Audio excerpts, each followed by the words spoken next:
Hola a todos, soy Mónica Hacha, dietista, nutricionista y tecnóloga de los alimentos. Hoy os voy a hablar de nutrientes esenciales, pero en una franja de edad concreta, porque a veces los requerimientos pueden ir cambiando. En concreto vamos a hablar de mayores de 50 años.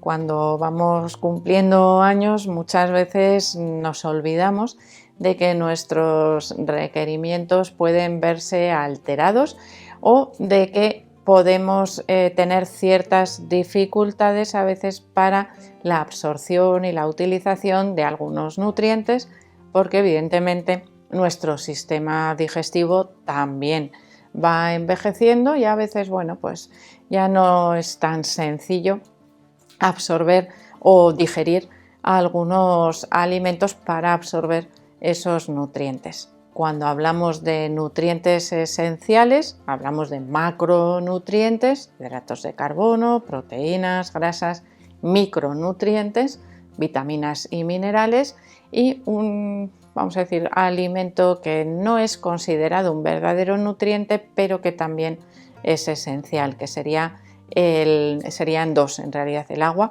y la fibra, que nos ayudan también a mejorar el funcionamiento de nuestro cuerpo. En este caso, los mayores de 50 años, ¿qué requerimientos de nutrientes esenciales tienen? Pues podríamos decir que a priori los mismos, porque los nutrientes esenciales son siempre esenciales. Pero, ¿qué ocurre? Que el proceso de envejecimiento, que supone, por ejemplo, pérdida de masa muscular, la pérdida de capacidad absortiva, como os he dicho, de algunos nutrientes, la pérdida de la capacidad de una buena digestión, nos puede limitar de alguna manera o hacer aumentar los requerimientos de algunos nutrientes muy importantes para mantener una buena salud y una buena calidad de vida. Y vamos a empezar por los macronutrientes. Dentro de los macronutrientes, a partir de los 50 años, deberíamos preocuparnos de la cantidad y la calidad de las proteínas que consumimos. ¿Por qué? Pues porque un poco antes, podríamos decir que alrededor de los 40, comienza la pérdida progresiva de masa muscular. Esa masa muscular no va a perderse siempre, se perderá siempre y cuando nosotros no hagamos las cosas bien.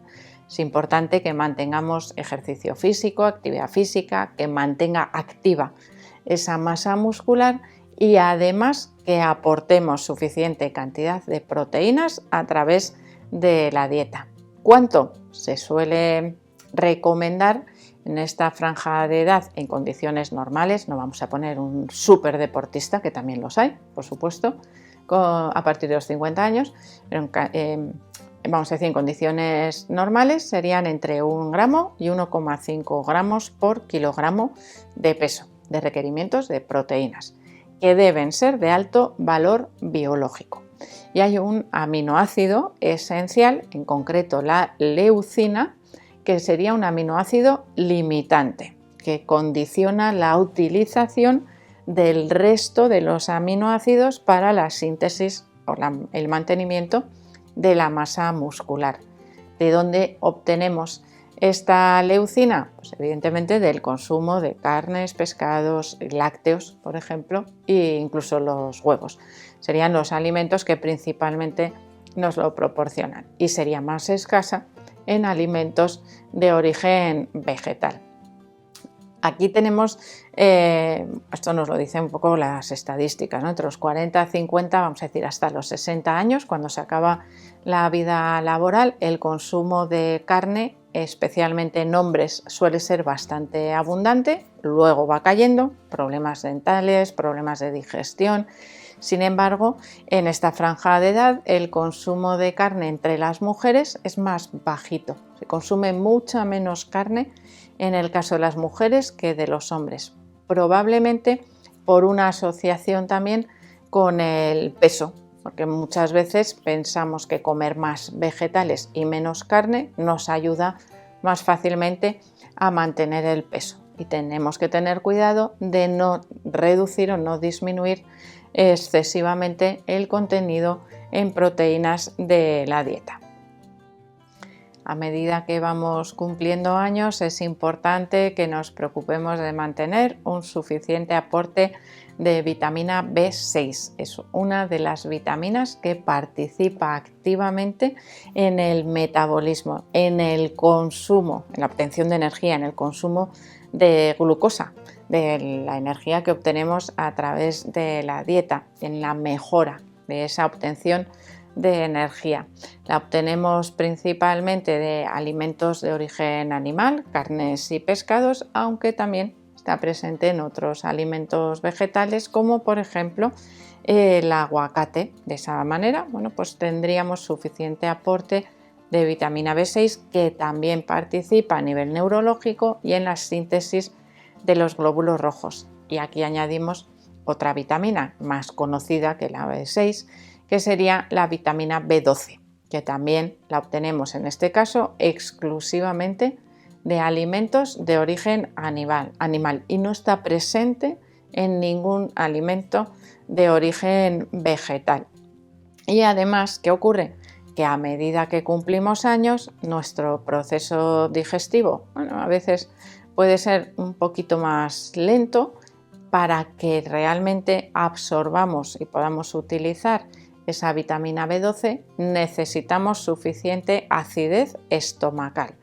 ¿Y qué ocurre? Pues que en estas franjas de edades muchas veces empezamos a tener, es que no digiero bien los alimentos, es que tengo ardor, es que me duele el estómago cuando como, que a veces, por cierto, se come y se bebe demasiado y eso también provoca problemas digestivos. Omeprazol al canto. Entonces, ¿qué ocurre? Que disminuimos la absorción de vitamina B12 y está asociada directamente el déficit a problemas neurológicos y problemas musculares. Y además, evidentemente, la vitamina B12, si es deficitaria, está asociada también a un tipo de anemia que no tiene nada que ver con la anemia causada por déficit de hierro, es decir, empeora muchísimo nuestra salud. Si los niveles de vitamina B12 en sangre, en una analítica, vemos que empiezan a descender, aunque se encuentren dentro de rango, cuando descienden, vamos a decir, alrededor de 300, 400, sería conveniente empezar a suplementar en cantidades pequeñas la vitamina B12, porque probablemente quiere decir que no se está absorbiendo de manera adecuada o no se está aportando de manera suficiente a través de la dieta. Habría que valorarlo todo, por supuesto. Otro de los nutrientes esenciales a partir de los 50 sería el calcio. El calcio permite mantener una buena salud de los huesos y también una adecuada contracción muscular, es decir, necesitamos suficiente aporte de calcio en la dieta para evitar que nuestro cuerpo lo coja de las reservas, que son evidentemente la masa ósea de nuestro cuerpo. Este problema suele ser más evidente o aparecer con más frecuencia en las mujeres, me refiero a la osteoporosis, pero en el caso de los hombres también podría ocurrir. Por lo tanto, no debemos olvidar la importancia que tiene mantener durante a partir de los 50 años, incluso antes, pero como estamos hablando de esta franja de edad, pues mantener el aporte de calcio. El calcio que mejor se absorbe y mejor se utiliza es el que obtenemos a través de los productos lácteos, que no son los que más contienen, pero sí los que tienen una mejor biodisponibilidad. ¿Qué ocurre?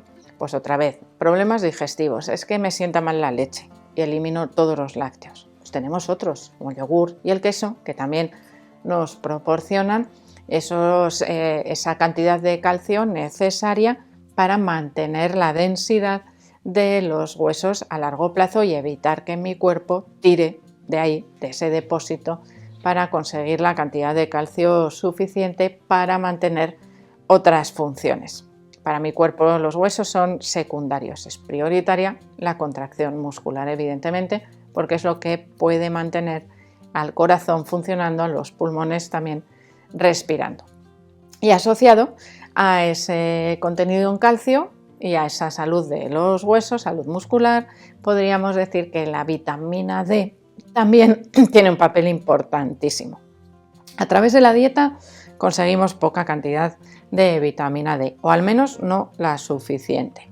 Si los valores en la analítica que nos realicemos, por ejemplo, el control de salud de vitamina D son bajitos, sería recomendable en primer lugar la exposición solar para mejorar esa síntesis de vitamina D, pero si no surte efecto esa exposición solar, habría que suplementar hasta tener unos niveles suficientes, por encima de 30, que sería donde estaría marcada, pues esa suficiencia, aunque generalmente se recomienda tener valores de 50 o superiores.